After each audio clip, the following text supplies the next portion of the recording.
The Mutual Broadcasting System presents The Family Theater, starring Lee Bowman and Frank McHugh. George Murphy is your host.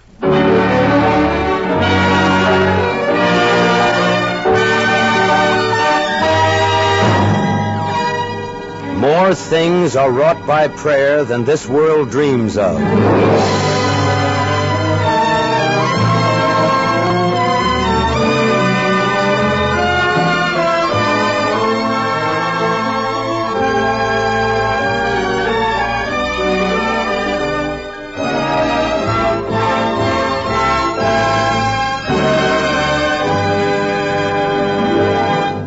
Good evening, this is George Murphy as your host of Family Theater tonight. I want to welcome all of our new listeners and say thank you to all of the old friends whose loyalty and word-of-mouth enthusiasm for our program and its purposes have helped us to grow tremendously. Family Theater, as you know, is dedicated to a purpose no one can quarrel with, a happy family. We number quite a few million now, and that's an encouraging note. It means that all of you join with us in the belief that a happy family is not only our most precious possession, but is also the very foundation of the peace and understanding which is needed in the community, the nation, and the world today. We also share the simple conviction that prayer, family prayer, can help keep our families well and happy, can help keep our homes together. For a family that prays together stays together. And now it's time for our play. Tonight, Family Theater presents an original story entitled A Bunch of Keys, written by Bud Lesser and starring two of your favorites, Lee Bowman and Frank McHugh.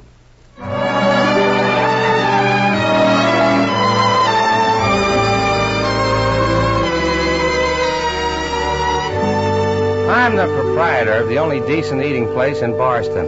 So naturally, I know most everyone in town. Oh, a few people try Miss Madigan's once in a while.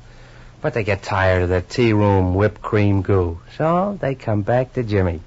That's me. Oh, you wanted to know about Joel Hammond. Well, it's an interesting story. I can't tell you the ending because the ending hasn't been lived yet. But I can tell you quite a bit about the beginning. It was one of those warm spring mornings that makes you glad you're alive. Only the down-and-outer who stood in front of my place wasn't interested in the weather, or life, or anything, but the aroma of the coffee I was making. I was about to go out and tell him to come in and have a cup on the management when that Louise McGowan came along. You know, that cute little girl with the big eyes. She had her head buried in the morning paper as she rounded the corner. Oh, I'm sorry. I didn't see you. I guess I... That's all right. You don't weigh very much. Oh, I guess that's because I dash around so much. Oh. Is Jimmy's open? Yeah. Can't you smell the coffee? Yeah, and I do need a cup. Well, sorry I charged into you. I'll be sick. Hey, wouldn't you like a cup of coffee? Thanks. But I just had one down the block a ways. There isn't any restaurant down the block a ways. Oh, come on. I do owe you a cup of coffee at least. Why, you could sue me for dangerous walking. Come on now. I've been down on my luck, too. I tell you what, you can sit at the other end of the counter if I'm not your type. I'd love a cup of coffee. And I'd like to sit beside you if you don't mind. I haven't talked to anyone in almost a week. Good morning, Louise. Hi, Jimmy. I brought you another customer. You know, you should be paying me commission. Let's see. Orange juice, toast, and coffee for me. And you'll have the same, plus some ham and eggs. Double order. I really shouldn't Look, let's sit in the booth. We'll have more room to spread out the paper in case we want to read.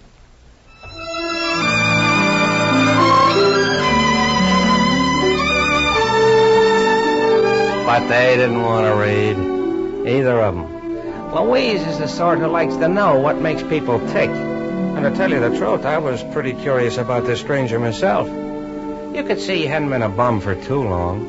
And I sort of took my time getting their breakfast ready. And when I finally got back to the booth, he was talking.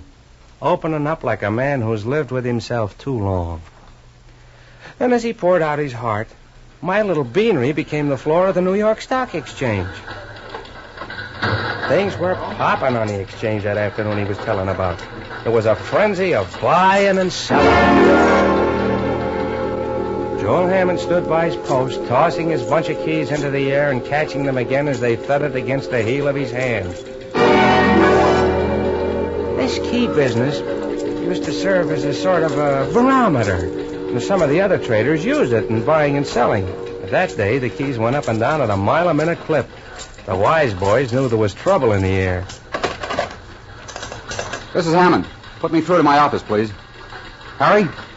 It's taken another tumble. I'll need some help. Nope, the bottom's out of industrial, too. I'll have to call on Lester and you, too. Oh? Oh, I see. Of course I understand. Hammond again. Will you get my fiancée for me on the phone? It's Plaza 3. Yeah, that's right. 3 more points. Hello? Hello? May I speak to Miss Richmond, please? Oh, Violet. I didn't recognize your voice. Violet, things have gone a little sour here.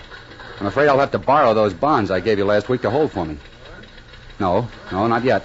But if I can't raise some big money in a hurry... Oh, I see. It wouldn't be convenient for me to be washed up either. Well, it's nice to know the score, Violet. Never mind, then. Have a nice time at the party, dear. Alex, I won't be needing this key. Will you see that it's turned in at the exchange office? Here, for your trouble. I'm not that broke.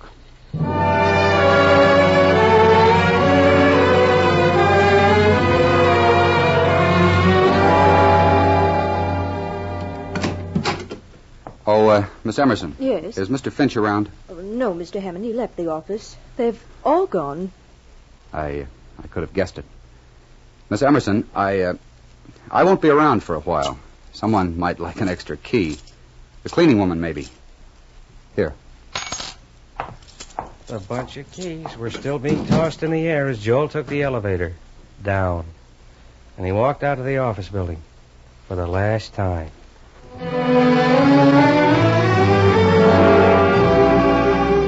When Joel arrived at the Lido Club to clean out his locker, he found the usual assortment of slacks and sweaters and gadgets, in addition to his golf clubs, things you might find in any locker in any given club. But they represented something very real to Joel Hammond. They represented his acceptance. His reputation on the street was enough to get him by at the Lido Club, but the camaraderie of the 19th hole was over now. Oh, Joel, glad I saw you. I was going to phone. Afraid our foursome's off for the weekend. Oh? Oh, that's too bad. Yes, I have a client coming in from out of town, and, well, I promised him a game when he got here. Fred and Sam will want to come along, I know. He's a fraternity brother. That's all right, Art. I think I may be out of town anyway. I wanted to talk to you about something, though. Sorry, Joel. The gang's waiting for me on the first tee. Could we talk it over the first of the week or sometime? You don't have to worry, Art. I just wanted to give you that iron you always had a hankering for. Oh, thanks. But just by luck, I stumbled across one at Spaulding's yesterday. Almost exactly like it. Thanks awfully, though. Be seeing you. The habits of years are not easily broken. Joel went out of the clubhouse, tossing his bunch of keys into the air, apparently unmindful of the fact that the bunch had been reduced from 6 to 2 in a few hectic hours. And all you have to say to me is that you're busy tonight and you'd like to talk it over in the morning? Oh, I'm really frightfully sorry, Joel. I made the date with the Creightons ages ago. Oh, you're usually busy on Thursday nights, and I know you can't abide the Creightons. I've managed to survive several evenings with them over the past few years. All right, then, Joel. If you won't let me be nice about it, the Creightons wouldn't welcome you. Everyone in my circle knows by this time that you were washed up this afternoon. Now they're saying, what could Violet Richmond ever have seen in that big farmer with the loud suits? Violet, I got rid of the suits you didn't like 3 weeks after we met. And I got rid of that loud car you didn't like this afternoon. That too, Joel. Oh, I'm really sorry. Sorry enough to marry me and go away somewhere? Make a new start? Let's not make a scene, Joel. Well, there were times when I thought we you might. You had money and I was willing to help you spend it. But you're still a Horatio Alger farm boy under that pinstripe. And if I wouldn't marry you then, I certainly wouldn't now. Well, there's no denying your honesty. I'm sorry I held you up. I'm going up to the lodge until I can figure this all out. And, oh yes, give the Creightons my love. Joel Hammond left for New England the next day. All that was left of the past hung on his keychain. It was the key that opened his country lodge. The big, rambling place came alive as Louise made Joel tell her about it, between mouthfuls of ham and eggs. And you could hear something of how he died there, a little at a time. I didn't do much of anything there, but I kept telling myself that this was what I needed. Long walks, hours in front of the fireplace, an occasional trip to the village for food. You, cooked it yourself? Oh, I let the caretaker go the first day. It took almost my last dollar to pay him off. Oh. And after that, you were completely alone? For a month. Maybe more. I didn't keep track of the time. I slept a lot. When I slept, I didn't think so much. And then I had a visitor. Oh? He brought me a letter about an engagement present. Who was the letter from? Well, it was signed by a lawyer, but it was really from Violet. It tied the pink ribbon on the whole situation. I see. She wanted something, but you had nothing left, huh? Just the lodge. I still have the letter. Right here. It makes nice reading. This communication will serve to inform you that the country lodge now being occupied by you was purchased in 1943 and in accordance with your instructions was registered under the name of Miss Violet Richmond. She has informed me that she has sold aforementioned property, and since the new owners desire occupancy at an early date... But she couldn't do that. I left that very day. The place held no refuge, no peace for me anymore.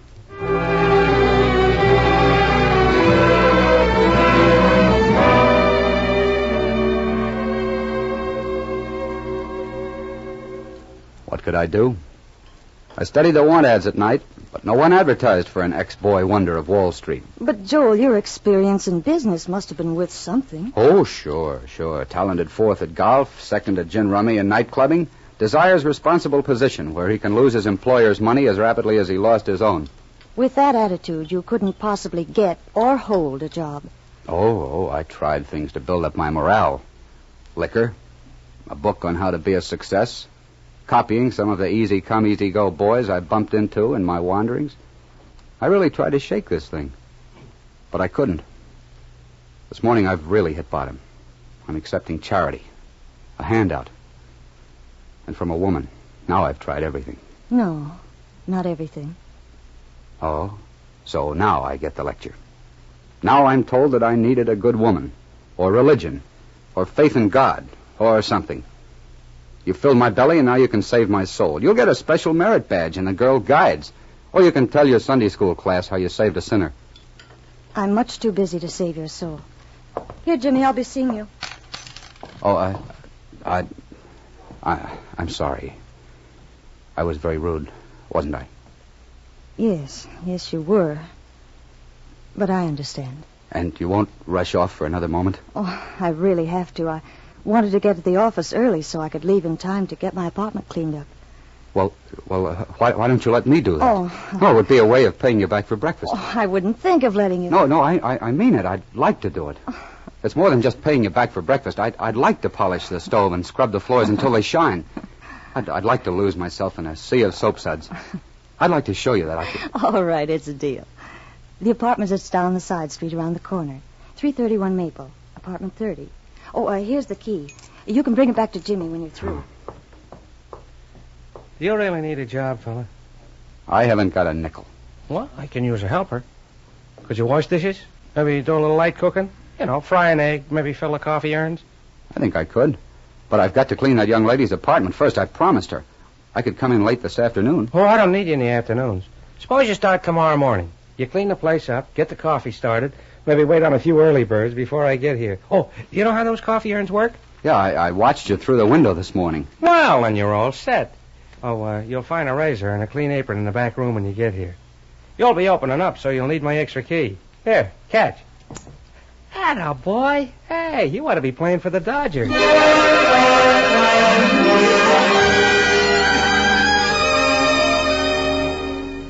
He didn't hear my last great witticism.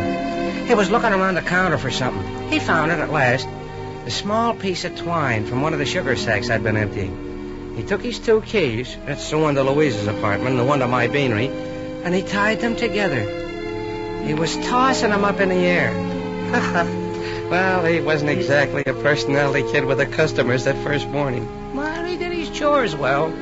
And with a shave and a white apron, he wasn't a bad-looking guy.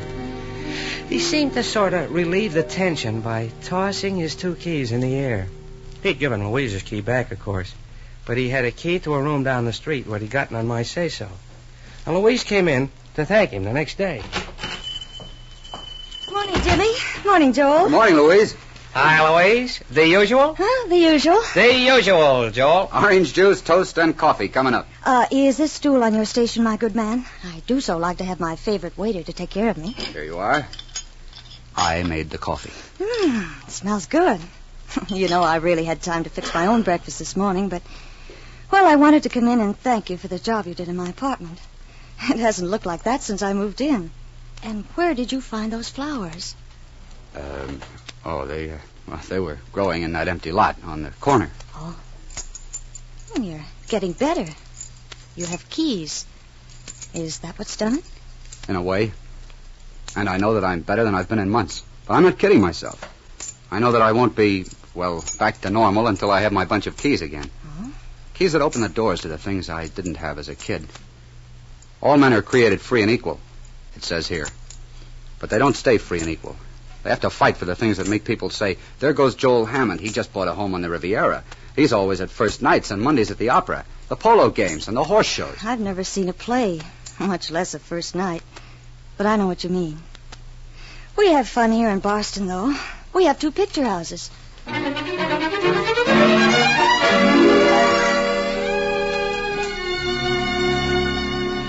Joel and Louise took in both the Orpheum and the Bijou that week, and he continued to work for me. After that tirade the first morning, he seemed to settle down to his new job, assistant to the owner of a beanery in a 1-horse town. And then suddenly, after a few months, he quit. He didn't say why. I didn't ask. But I had an idea. He'd gotten a chance to add another key to his new bunch. Well, here I am, Mr. Bryant. Which is my desk? Your desk? The whole shebang is yours. You're the manager. Well, I'm sorry to seem like an ingrate, Mr. Bryant, but this whole thing doesn't make sense. You offer me a job as a real estate salesman at twice what I was getting at Jimmy's, and now you tell me that I'm the manager of the whole outfit? I liked your manner the first time I laid eyes on you. And I have confidence that you can make money for both of us. The salary's only a starter. All right. Go ahead. I need money. I have to have it if I'm going to get where I expect to go. Again. But I have to know the setup. Why did you pick a town like Boston? And what made you select the assistant hash slinger in a lunchroom as your prize salesman? Oh, get off your high horse, Hammond. Joel, the deal's on the level, but I'm not making any claim to being a philanthropist. I'm a businessman. Yeah, I know you built that swell new house way out near the airport. But you wouldn't need a salesman to sell that house in these times. I'm going to build 500 of those houses, Joel, my boy. And I'm going to rent them to veterans at low rents, and they'll fill up in a hurry. Well, they sure will. Veterans need homes. But you say you're a businessman, and there isn't much profit in becoming a one-man veterans housing committee. Where's this big profit? Gad, you are a suspicious soul. And I'm glad you are. This way you'll be able to answer others when they put these questions. The deal is simple. With 500 new families moving into an undeveloped community, there's a great opening for the local businessmen. The project will need markets and hardware stores, maybe a movie house, even a restaurant. Oh, any number of things. It'll be a little city all by itself. Yeah, where does the profit come in? I've bought all the property around there. Got it for a song. And we're going to sell it at a very handsome profit. Sounds good. But where do I fit in? Oh, you've met most of the local businessmen since you've been working at Jimmy's, and they like you, according to all I hear. You've got to sell them on the idea of helping us help them make Boston grow. I couldn't do it, and maybe you can't either.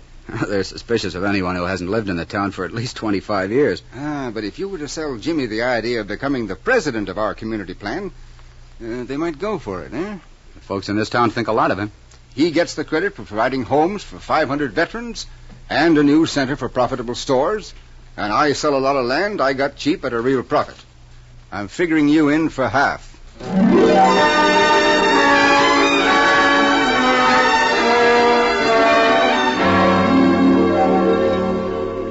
I bought the first lot as a site from a new restaurant. Oh, Joel was busy. Talking to the town's big money almost every night. You'd be helping the Veterans Committee and yourself at the same time, Mr. Schmidt. They have to have a meat market. Jimmy sees things our way, Mr. Gardner, and there'll be lots of kids who'll need new shoes in the new project. Yeah, Jimmy bought the first lot. But we'll need a drugstore, too, Mr. Skinner. I don't think the soda fountain will hurt Jimmy's business too much. A furniture store? Should do well, Mr. Levy. You'll also be giving the vets a hand in building up the community.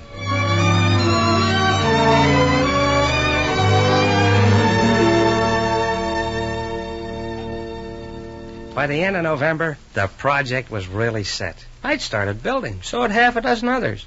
Aside from that imposing first sample house, things were going slowly across the boulevard from the store property. Oh, we knew it was tough to get enough material for 500 homes, and Bryant kept running down to the city in quest of building material. Oh, Joel was as busy as a bee.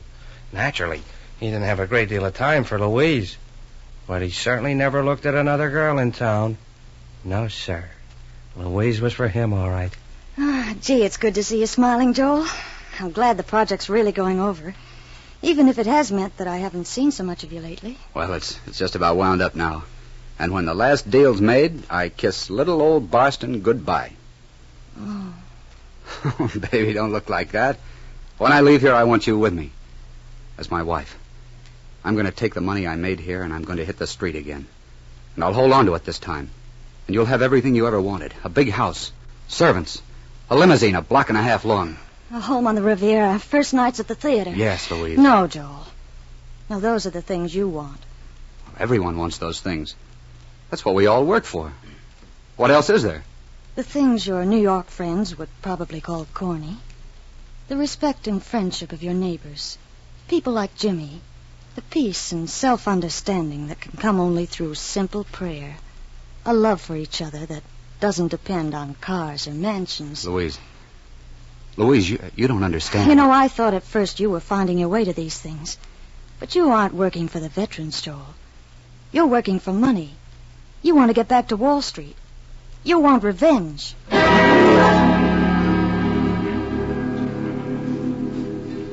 I knew there was something wrong. They stopped seeing each other. And Joel went ahead with his recreational center deal as though it were the only thing in the world that mattered.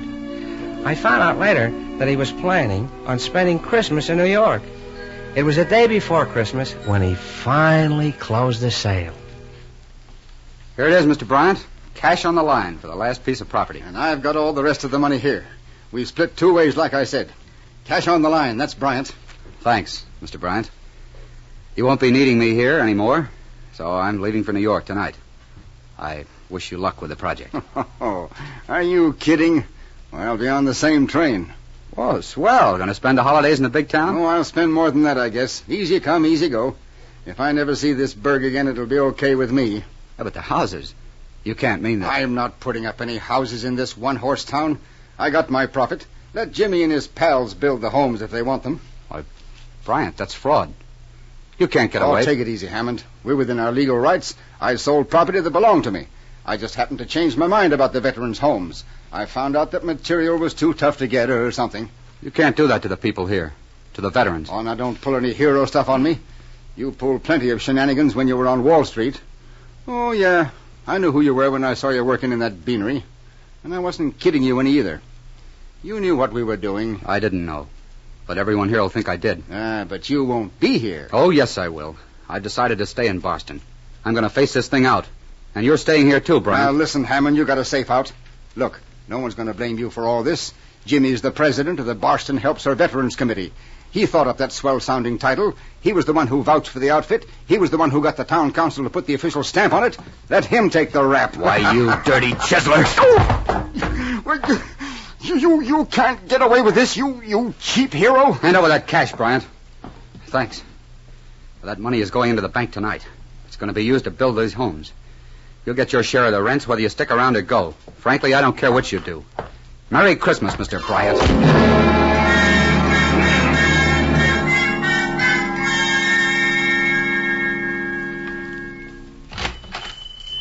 Evening, Jimmy. Hi, Joe. Hey, what happened? I had a fight with my conscience. Do I look all right, Jimmy? You look better than I've ever seen you look before, Joel.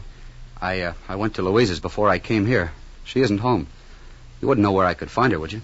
Christmas Eve? She's probably in church. Thanks, Jimmy. Merry Christmas. Merry Christmas to you. Hey, look, if you aren't doing anything tomorrow... See you later, Jimmy.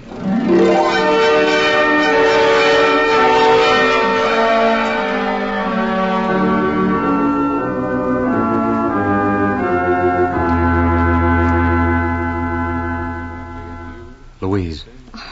Joel. Louise, I'm here to stay. I found out that all those things I thought I wanted again.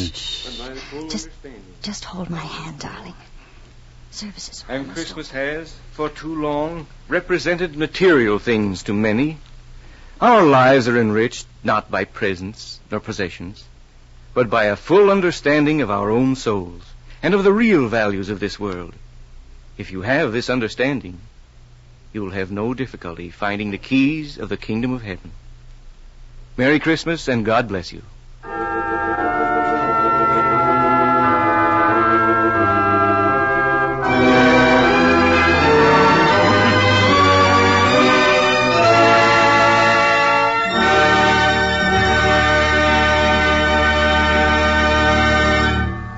This is George Murphy again, and I know I'm speaking for all of you when I express my thanks to Lee Bowman and Frank McHugh for telling us the story of A Bunch of Keys. A story which seems to prove that the key to happiness is not always made of metal. You know, every one of you listening in has a story of your own, one that's still being written, the story of your life. And the wonderful stories, those you can be proud of, are probably not at all unusual. They're about a boy and a girl who got married, stayed married, and raised a happy family. Now, if that's your story, you're pretty lucky, and you know it. Because keeping a family together and happy isn't always easy. Raising kids the right way isn't always easy. But then, anyone in his right mind knows that nothing worth having comes easy. Keeping a family together and happy is an uphill fight. Problems all the way, granted. But remember, you don't have to climb that hill by yourself. Have you ever thought of asking for help? Ask God's help. Ask and ye shall receive. You know that. No family is so self-sufficient that it can ignore God. There's no problem so big that it can't be solved with God's help. So pray. Pray together with your family. Thank God for what you have and ask Him for what you need. Do that, and you take the biggest step you've ever taken towards one of the most wonderful things in life, a happy family.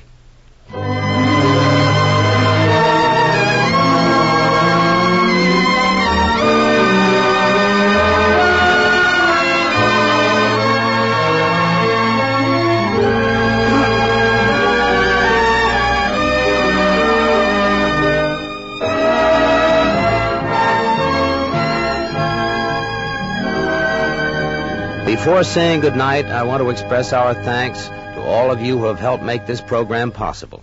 Thanks also to Mel Williamson for directing our play tonight, and to our producer, Bob Longnecker. Next week, our stars on the Family Theater will be Mr. Charles Boyer and Miss Ethel Barrymore and the Mitchell Boys Choir in a special Easter week show. Now, this is George Murphy saying good night.